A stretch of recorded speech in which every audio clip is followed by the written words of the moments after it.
अस्सलामुअलैकुम वरहमतुल्लाहि तआला वबरकातुहू।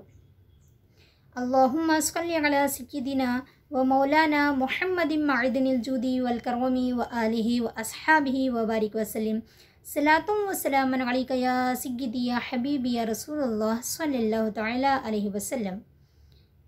मुहतरम नाज़रीन इकराम, अगर आप नफीसा बाजी के चैनल में नए हैं और अभी तक सब्सक्राइब नहीं किए हैं तो बराए करम सब्सक्राइब करें और लाइक और कमेंट करना भी हरगिज़ ना भूलें। मुहतरम नाज़रीन कराम, आज नहीं कुछ दिन पहले मुझसे एक सवाल किया गया था कि शौहर और बीवी के दरमियान आपस में लड़ाई ना हो, ऐसा कोई वजीफ़ा या फिर कोई दुआ है तो बराए करम बताइए। आज उसी के मुतालिक बताएंगे। कबल ही उसके एक मरतबा फिर याद करा देती हूँ, सब्सक्राइब करना हरगिज़ ना भूलें। मुहतरम नाज़रीन कराम, जैसा कि हर किसी को पता है कि शौहर और बीवी का रिश्ता बहुत ही खूबसूरत सा रिश्ता है।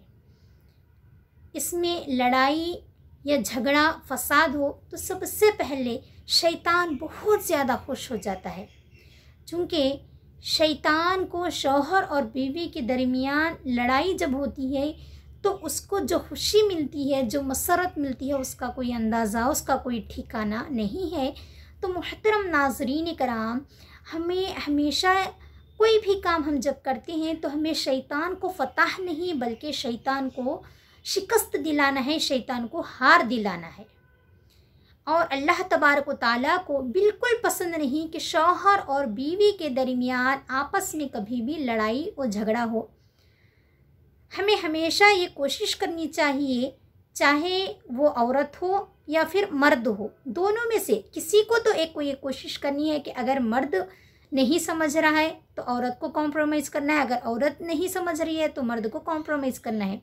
और अगर दोनों ही बोलना शुरू कर दें, अगर कोई एक खामोश नहीं रहता बल्कि दोनों ही जब बोलना शुरू कर देते हैं तो उसी वक्त लड़ाई व झगड़ा फसाद शुरू हो जाता है। और जिस घर में एक मर्तबा लड़ाई शुरू हो जाती है शौहर और बीवी के दरमियान बिलखुसूस, तो फिर वो लड़ाई का ठिकाना नहीं रहता है। लड़ाई एक के बाद एक, एक के बाद एक, एक के बाद एक, एक के बाद दीगर लड़ाई होती ही रहती है। तो हत्तल इम्कान ये कोशिश करें कि लड़ाई ना हो, दोनों में से कोई एक समझे, एक कॉम्प्रोमाइज़ करे या एक इग्नोर कर दें। अगर किसी की बात, शौहर की बात बीवी को नहीं पसंद आ रही, बीवी की बात शौहर को नहीं पसंद आ रही, तो इग्नोर कर दें और उससे मोहब्बत भरी बातें कर दें। इंशाअल्लाह तबारक व तआला लड़ाई व फसाद तक आपकी नौबत ही नहीं पहुंचेगी। और अब जिसको ये नौबत पहुंच गई है, अब उसको अपनी मोहब्बत में गिरफ्त करना है, उसको अपनी मोहब्बत का दीवाना बनाना है। तो इसके लिए मैं आपको एक वजीफ़ा बता देती हूँ, चलिए सुनिए। वजीफ़े के लिए शर्त है कि वो 5 वक्त नमाजी हों और अल्लाह पर बिल्कुल भरोसा, हद से ज़्यादा भरोसा करें। बिल्कुल ये ना सोचें कि सिर्फ हम ट्राई कर रहे हैं, एक वजीफ़ा मिला है चलो ट्राई करके देखते हैं कि होगा कि नहीं होगा। ऐसा नहीं करना है, बल्कि आपको यकीन कामिल के साथ इस वजीफ़े को करना है। 40 दिन तक इस वजीफ़े को करना है। और जो अयाम शरई उज़्र के हैं औरत के, तो वो छूट के हैं तो फिर उनके बाद से गिनती करें। मसलन आपने 10 दिन अमल किया, फिर उसके बाद 11वें दिन से आपको शरई उज़्र आ गया है, तो अब 11 दिन से आपके बिलफ़र्ज़ मान लीजिए 11 दिन से आपके 15 दिन तक 5 दिन आपके शरई उज़्र के थे, तो फिर जो 15वीं 16वीं दिन जब आप कर रहे हैं तो वो फिर 11वें दिन शुमार होंगे। तो ये शरई उज़्र औरत को छूट है, इसमें कोई हर्ज नहीं है। लेकिन इस अमल को 40 दिन करना है। अमल का तरीक़ा सुन लीजिए। सबसे पहले 7 मरतबा दरूद पढ़ना है। दरूद अफजल पढ़ें, जो भी आपको दरूद याद हो वो पढ़ें, लेकिन बेहतर है कि दरूद इब्राहिमी पढ़ें। दरूद इब्राहिम पढ़ें 7 मरतबा, अव्वल और आखिर दरूद इब्राहिम पढ़ें। और दरमियान में 111 मरतबा 111 टाइम्स आपको या वदूदू पढ़ना है। क्या पढ़ना है? या वदूदू, जो अल्लाह तबारक व तआला का इस्म मुबारक है, तो उस इस्म मुबारक को पढ़ना है 111 मरतबा। अव्वल और आखिर में 7-7 मरतबा दरूद इब्राहिम पढ़ें या फिर जो भी आपको दरूद मुनासिब याद है आप कोई भी दरूद पढ़ सकते हैं, लेकिन अफजल दरूद इब्राहिम है। इंशाअल्लाह तबारक व तआला जैसे ही आपके 40 दिन ख़त्म होंगे इंशाअल्लाह वो आपकी गिरफ्त में आपकी मोहब्बत का दीवाना या फिर दीवानी हो जाएगी।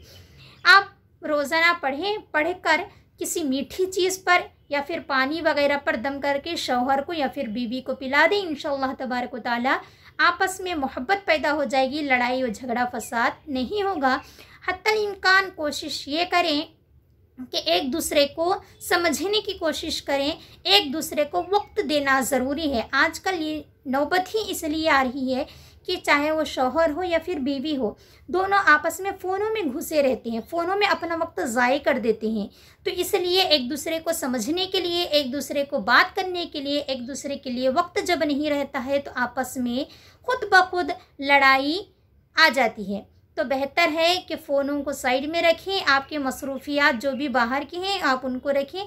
अब जब कमरे में हो, बीवी के पास हो या फिर शौहर के पास हो तो उनको वक्त दें, फ़ोन में अपना वक्त ज़ाये ना करें। इंशाअल्लाह तबारक व तआला आपको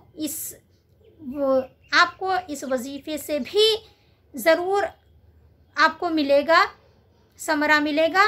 और इंशाअल्लाह तबारक व तआला कोशिश करें कि अपने शौहर और बीवी को वक्त देने की कोशिश करें, आपको यहाँ तक नौबत ही नहीं आएगी। अल्लाह तबारक व तआला से दुआ है कि अल्लाह तबारक व तआला अज़दवाजी ज़िंदगी पर हमें बसर करने की तौफ़ीक़ अता फ़रमाए, और जो भी मियाँ बीवी के आपस में झगड़े फसाद हों अल्लाह तबारक व तआला उन्हें अमन व पुरसुकून ज़िंदगी गुजारने की तौफ़ीक़ अता फ़रमाए।